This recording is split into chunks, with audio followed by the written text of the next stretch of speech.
Hi there Waltoners, I'm Jack. This is DSNY Newscast. Go ahead and subscribe down below as we've got some really great updates coming your way for D23 Expo next week. And with that being said, let's get to the questions and answers up next.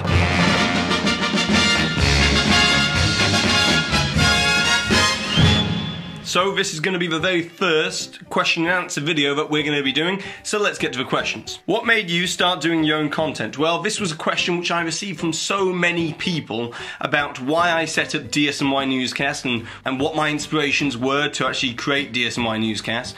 So the reason why I created this YouTube channel is because I was so tired of not having any other Disney news source which would deliver concise information 3 times a week to me with all the clips, all the videos, everything else there. So therefore, what did I do? I did something about it. I created DSNY Newscast for me and also for you. And hopefully, considering the amount of success it's had, it seems to be working. Oh, and it wasn't even my idea to start doing DSNY Newscast. It was actually when I was chatting with my eldest brother, Danny, and he suggested that he would really like to see these kinds of videos. So you got Danny to thank for all of this. That's a question I like. How long does it take to create a single DSNY Newscast video? Well, it's a lot longer than you would think it would take to create a YouTube video, and I learnt that the hard way when I started doing this channel. So, realistically, it takes me roughly 6 hours to create just one 6-minute update. So the way I do it is I have to research, do extensive research on a topic, then I write the script, so therefore it's concise and to the point for you guys. And then I film, and then that filming takes around half an hour, and then once I've filmed, it takes around 3 hours to edit. So therefore I get all the clips in there, all the great footage, and you have a brilliant product at the end of the day, and I'm a perfectionist to make these things great. What parks do I live closest to and how many times have I been to the different Disney parks? Now this is a question which I knew I was going to get from everybody as I haven't mentioned it on the show at any one time. So let's count it out. I went to Disneyland Paris when I was a baby in 1992. And then I went to Walt Disney World in 1995 and 96, and then I skipped 1 year and we went in 98, and then I went to Disneyland Paris in 1999, and then we also went to Disneyland Paris in 2000 and 2002, and then we went back to Walt Disney World in 2005, and then I went to Disneyland Paris in 06, 07, 2010, 2012, and then I finally made it on out to California to go visit Disneyland in 2014, and then I've been to Disneyland Paris in 2015 and 2016 since, and I'm going to be returning there later on this year. So in total I think that's around 15 times I've been to different Disney parks. What's my earliest Disney memory? Well, my earliest Disney memory is when I was around 11 months old, back in 1992. You see, we as a family went to Euro Disney when it was still called Euro Disney, and I was a Disney baby. So much like all of you guys who went as children, I went ever since I was 11 months old, and ever since then a lifelong love of all things Disney has continued. But I'll probably say my earliest Disney memory is when I was around 3 years old. I used to love The Jungle Book, and I still do. The songs in it are amazing. But I used to get down on the floor, and you know that little scene where Baloo the bear teaches Mowgli how to eat the ants in the bare necessities? Well, apparently, even at 3 years old, I was so committed to Disney that I got down on the floor as well and licked the carpet. Yeah, don't go doing that. Out of all of the attractions that are upcoming or rumoured to be coming to Walt Disney World, which you've read about or talked about in the videos, which ones are you most excited for? Well, the one I'm most excited for is actually the Epcot renovation plan.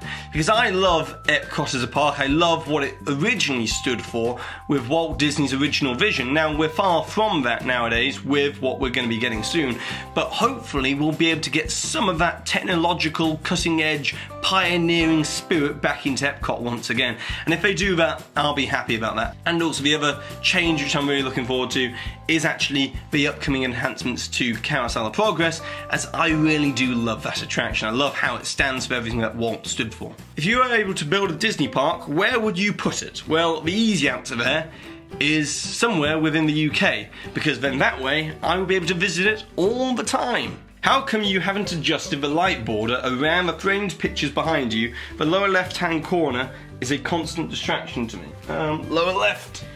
Yeah, well, that probably is quite annoying, but we're going to be changing up the background fairly soon, in the next month or so you won't have to put it with us too much longer. But for the time being, I'm just going to leave it as it is because it's quite funny to have that as a distraction within the videos for you. If you were able to create your own land within Disney, where would it be and what rides would it have? Well, the land which I would really like to be built is the land which we see within Tomorrowland, the movie from 2015, as it was an incredible movie that was, in my opinion, hugely underrated.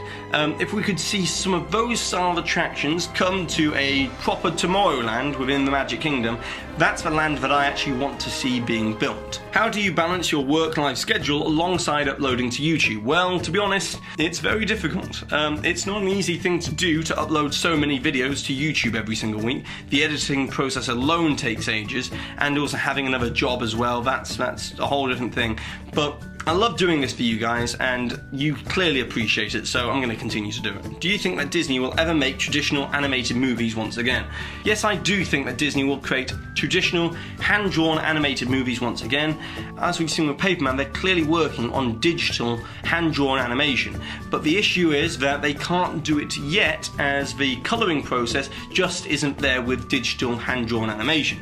But when they can do it, I'm guessing that we're going to see that. How many siblings do you have, and who is the older brother between you and Will?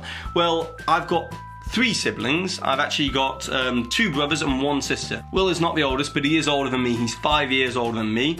I've got a brother called Danny, and he's the eldest, and you'll probably see him at some point in these videos or a vlog or somewhere in the future. And Will is 2 years younger than him, and then I'm 5 years younger than Will, and then I've got a sister called Beth, and she's 2 years younger than me.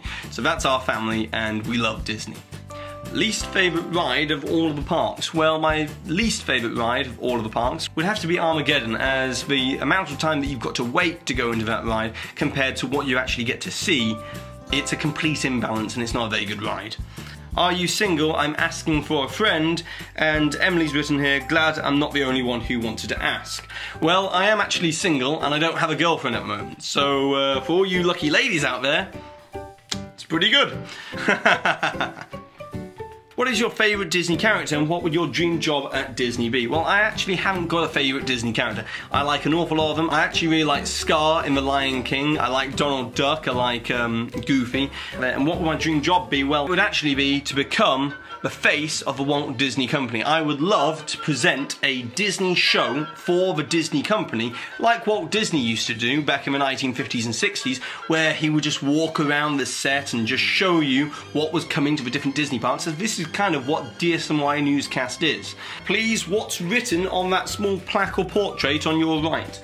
Well, actually that's not a certificate as some people thought it was. It's actually a presentation booklet, which I'm going to do a video on at a later point, but I sent that presentation booklet to the Walt Disney Company, and I'd like to discuss it at some point in a future video to explain what the presentation was about and why I think that Disney should do what's in that presentation booklet. So stay tuned, there'll be a video on that at some point. And what are your bold predictions for D23? And can you have a shout out? Well, you got a shout out there on the bottom of the screen. My own bold predictions for what's happening at D23 are going to be coming out on Tuesday or Wednesday next week. But tomorrow we've got a great video planned. It's going to be a video of what to expect at D23 Expo on the Disney Parks panel. So tomorrow when I post that video, if you can share, comment, subscribe, do all that great stuff, that'd be great. It's going to be a slightly different format, but let's make sure that that video goes viral, because I believe that the whole Disney community would benefit from seeing it. And with that being said, here's the Waltoneer winner from the Thursday video, so congratulations to you, you'll get the DSNY Newscast pin soon. A question for this video is, what were your earliest Disney memories, and why are you such a Disney fanatic? And the best answer will win one of these DSNY Newscast pins, along with the hidden Mickey time code. Sorry about that in the Thursday video, it's in this video somewhere. So with that being said, I've been Jack, you've been you, and I'll see you real soon.